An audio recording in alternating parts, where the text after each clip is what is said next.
everyone, welcome to another episode of Tiny Experts. Hey, I said it right first time. I have travelled all the way down to Rotterdam today because I am meeting Elizabeth, and I've known Elizabeth now for a few months. I've been really wanting to chat to her about the baby world, because I think her knowledge and what she brings to her work is amazing. But Elizabeth, before we start talking about your work, start with introducing you. Yeah. Yeah. Well, my name is Elisabeth van Driel. I live in Rotterdam, and I'm a doula, but not yet. Almost. Almost doula. Almost, yeah. I'm trying to finish my education coming June. And I'm so happy that I found this profession. Yeah. Yeah, because the energy of babies, for me, it's so amazing. I'm a student at the Doula education in near Rotterdam, in Bloei. I almost finished that education. And although I'm 61 already, I finally found my aim in my life to support parents in their journey to giving labor. And I found it out it's so important to be well prepared for giving birth to your baby. And it's kind of niche, I found out. Found out that many parents, they don't know that's a possibility. Exactly. And it's such a pity because when you are well prepared and you don't have any tensions or insecurities about how it will be, it really helps you to become to come in your bubble. What's needed? So important. What's needed to give birth to your child in the most relaxed way. Yeah, because you've always worked corporate, right, your whole life. Yeah. And now you do also birthing photography? Birthing photography. And is that where the idea, okay, I want to become a doula came from?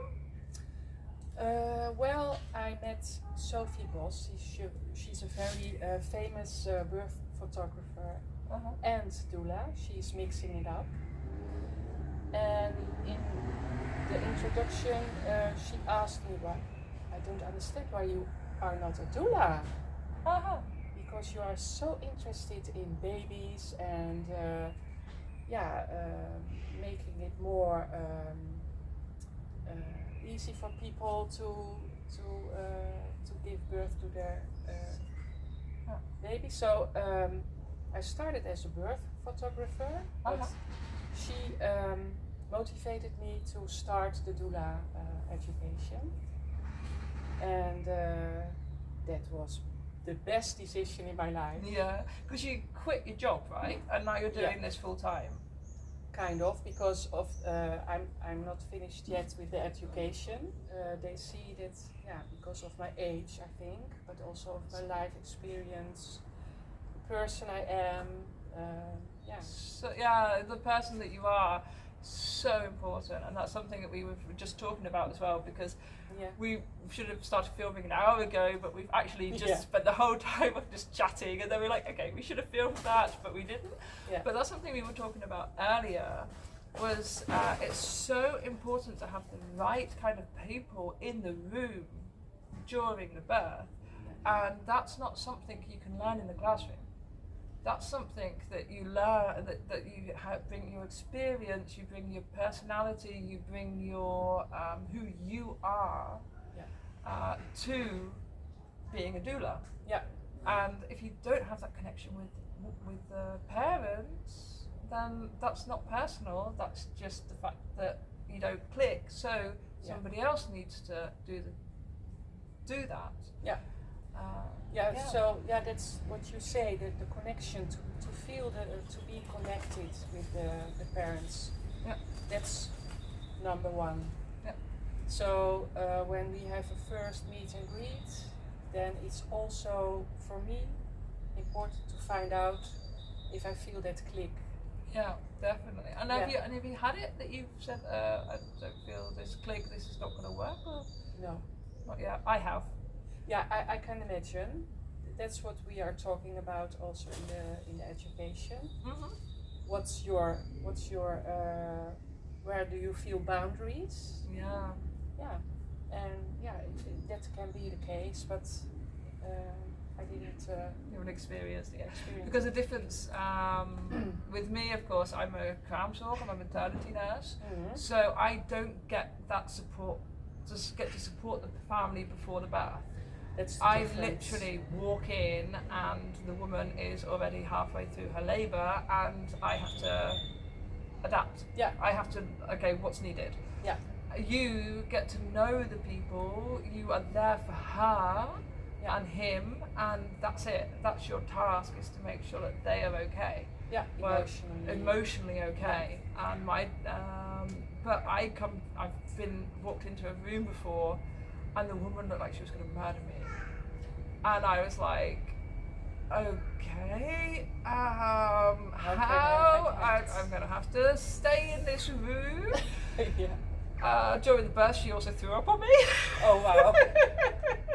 And at the end, she was like really thankful for me, really apologetic that she then threw up on me. But the first, when you walk into that room, that first connection with the woman during the birth is so important. But if you have that beforehand, you know, as a woman that's going to be giving birth, you know who's going to be standing next to you, and you don't get this strange woman that speaks a bit of Dutch, but what is she saying or whatever. If you've got somebody next to you, you know who it is. Yeah, I can imagine that being for the woman so much more relaxing and so much more strong. Yeah. We also pay attention to the emotional side of the persons, because everybody is different. Mm-hmm. So we are talking about who are you when you have an emergency situation? How can you react? Yeah. And what do you need in that case from the persons around you? That we are talking about. Exactly. And also about positive things, like how can you help your hormones to follow the right direction? What do you need? And the partners, they are many times very insecure about their role. I don't know what to do. I want to walk away. Oh, all that blood, maybe. Yeah. So you help them also to prepare for what's coming, but also what can they do? Yeah. It's not that I taking it over. I help the partners to be connected with the wife, and to be involved, and what they to can guide do him. To guide him. Yeah, you use the words I'm not finding in my head. Because that's something that I really believe in, is the father, he needs to be there. Yeah. Or not necessarily the father, but a birthing partner needs to be there. Yeah. And needs to know what to do. Yeah. But sometimes they can't. Sometimes there's situations that it's too much for them, or they have their own emotions. I've also had a father that was complaining that he had back pain. Yeah. And he was sitting on the sofa, I can't. I'm like, your wife is giving birth. Yeah. Get off the sofa and go and support her. Yeah. But when somebody really can't, then I'm there. Exactly. I'm always there. Yeah. 24/7. And you don't have your own emotions. Yeah. Yeah, that's true. And so I'm at your side. To be to serve you what's needed at that moment, and that's why the name of my company is Doula, Bela, but to be La. La is there in French. To be, to be, I am. So Doula, Doula. Ah, that's beautiful. Yeah. You're there to serve, you're there to be there for her. Yeah, that's what I do. A few weeks ago, a client of me was giving birth after PTSS. Yeah, because that's something that you also really important for. If somebody's got a bad experience in the past, if you've got somebody you can trust, carry on. Yeah, so her first birth was really a nightmare, and she had deep doubt if she could manage it to have a second child. But for her son, she said, well, it's so nice to give him a brother or sister. So, she was pregnant when I met her, but she asked me to give her that emotional support to give birth to the second child. And her husband was also traumatized, really traumatized. He said, I did the wrong things, I ran out of the room, and oh my God, I did the wrong things. So I had a lot to talk about with his parents. But first find out if there was a click. Well, there was a click between us. And we started the journey, and it worked out so well. Also, to the hospital, they listened fully because of our preparation. Yeah, they took you seriously. Yeah, they took us seriously, and she gave birth to her little daughter all by herself, without no vacuum, no cut, no nothing. And the happiest people on earth. And they had the golden hour, the skin on skin. Everything was there to start the healing journey. Yeah, exactly. It's so healing. Yeah. And of course you don't have children to have to have the pregnancy and birth. You have children to give them a life, to bring a life into the world, and that's part of the journey, but it's not the be all and end all. And then, like you said, if you want a second child and you've had a traumatic birth, the first time round, it just takes a strong person to say, let's go for it anyway, let's go for it and get through it, because it is only a year of your life, but afterwards you have that baby, and if you have the right support. And she didn't have the guarantee if it would become a success, but it was. And you never know. You never know, but she was so more relaxed and prepared, and I wrote for her the birth story. That's also beautiful. part of my work. And in this case, she was very happy when I made some pictures, not of the birth. Normally I make pictures of during the birth, but afterwards. And it's also a part of the healing of the trauma, to look again and again to the pictures. And sometimes parents, they don't dare to look at the pictures because they are afraid for their own emotions. But then I also give them support to do that step by step, and give them all the space to ask everything. What's it and what happened there? And did I really say it? What did I do there? Step by step, and then I hear back, wow, thank you so much for doing this, because it's a whole new experience. So different from and sometimes parents both have different experiences. It's exactly the same situation. But something that you said earlier that actually really, really interests me and does not get enough attention is the partner. The partner, I have seen it again and again, and not necessarily only the man, the father, that's becoming a dad. Be a sister, grandma. The sister, the grandmother, and the grandmother that wants to be by the birth, but actually has found it more traumatic.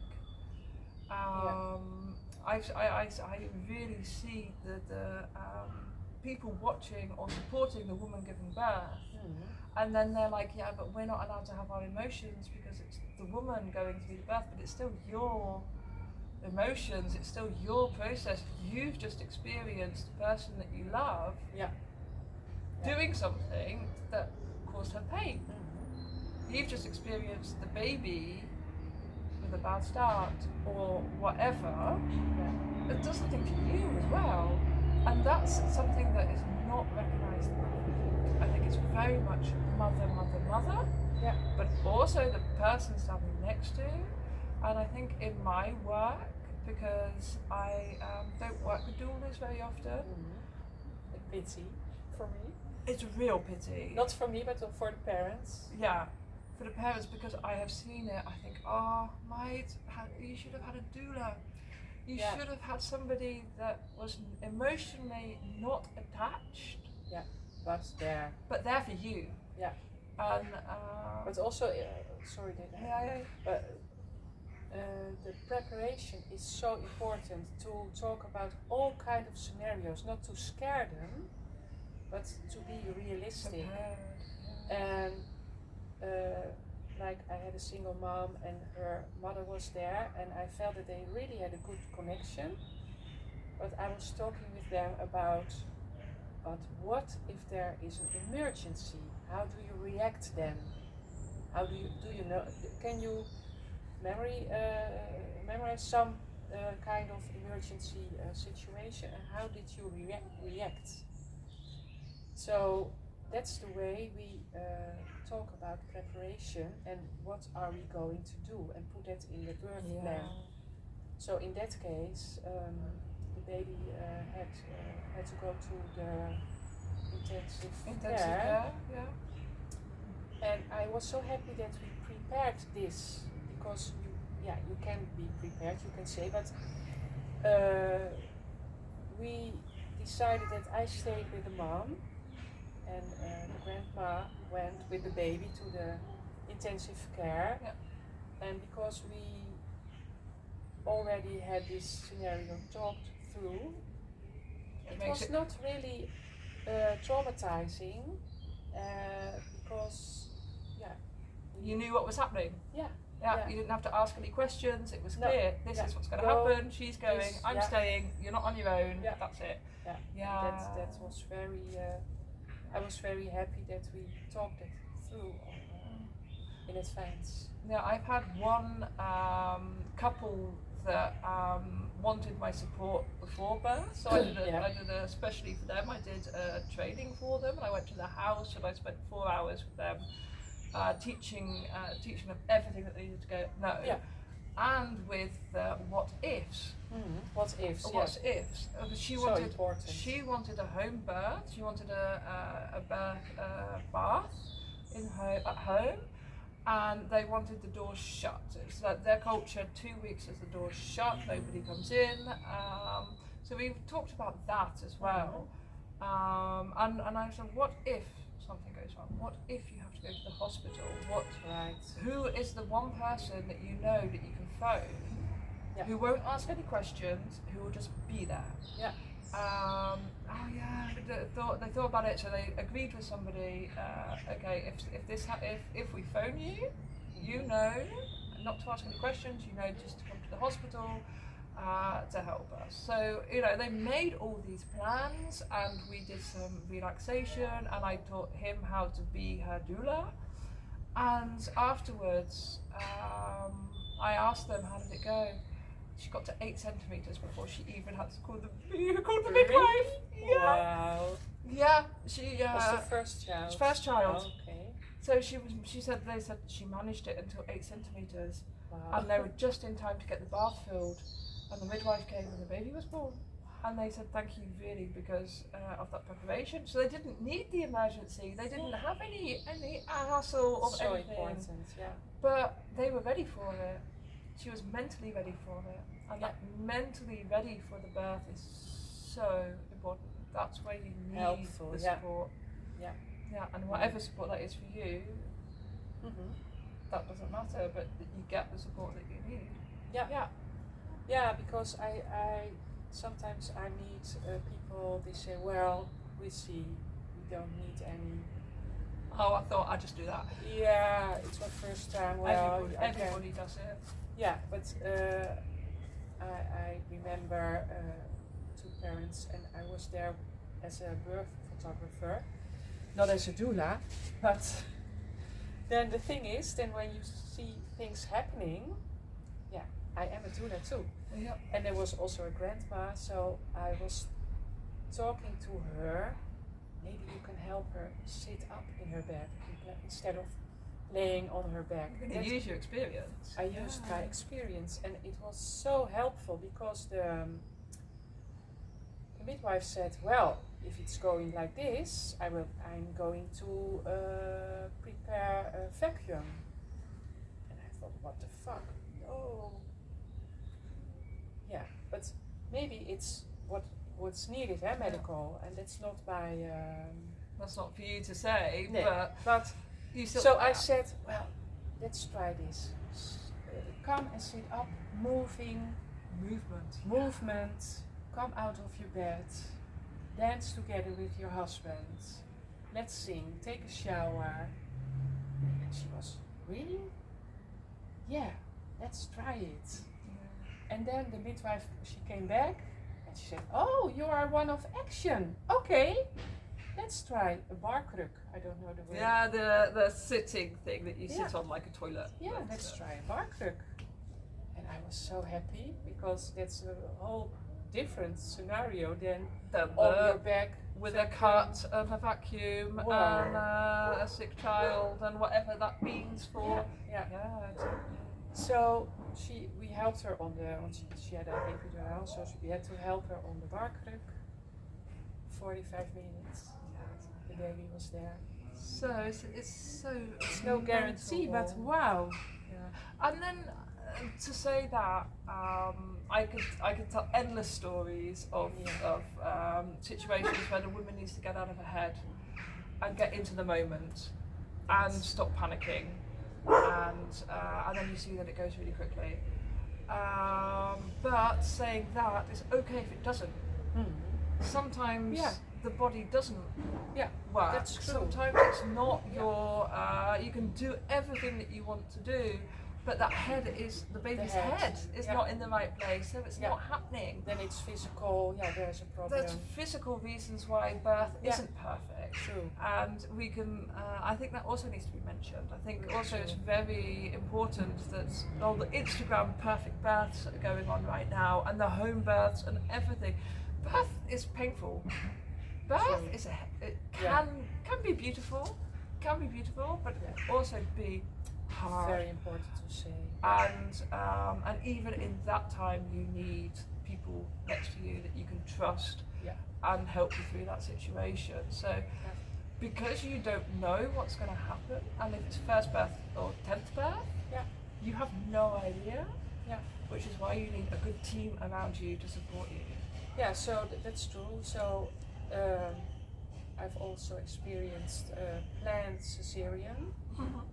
And then you say, well, you don't need a doula. Yeah. Yes, you do, because you also have, you still have the partner to be to support, and the birth plan. The birth plan is listened to, and there is support emotionally for them. Do you know, I had a chat with Renata. She works as a midwife in the hospital. Yeah. And she was telling me that nowadays, if you have to have a C-section, sometimes you can take the baby out yourself. The gentle section. That literally, you're taking the baby out. And we ran out of time, and I really want to get the second conversation with her over how you make a C-section a beautiful experience, because I didn't know that, but there's so much possible with a C-section. Yeah, and this one I'm talking about was something in between. Okay.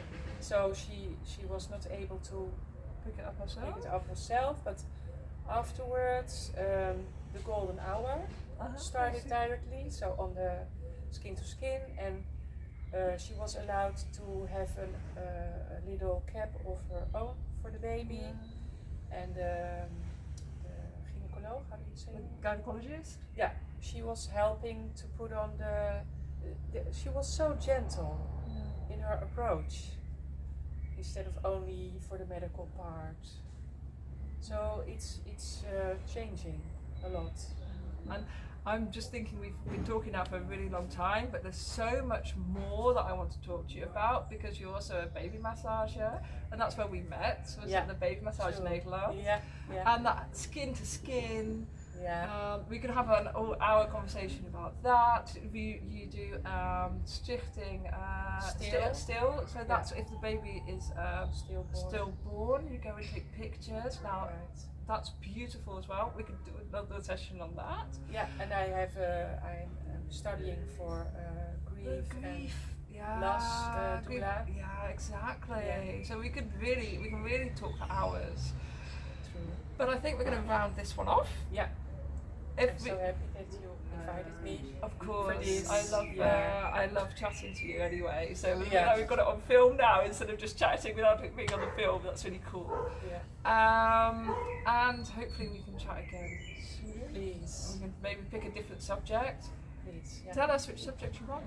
Stichting still or baby massage. Let me know which subject we. Birth photography. And please visit my website, doulabela.com. Doulabela.com. I've got it via my website. So if you go to tinyexpat.nl, then you can find Elizabeth in my contacts. I picked out an international name, .com, not .nl. Oh really? Yeah, because I want to be international involved. I deliberately did NL because I deliberately wanted it to be Netherlands. Yeah, no, because I don't know my journey. Maybe I will go to Indonesia or possibly, because there's a lot of work to do. Because I feel this is really needed. Yeah. Also, baby massage and so on. Yeah, definitely. A lot of work to do. Yeah. Cool. Very important. And thank you for watching, and we will see you next time. Bye. Bye.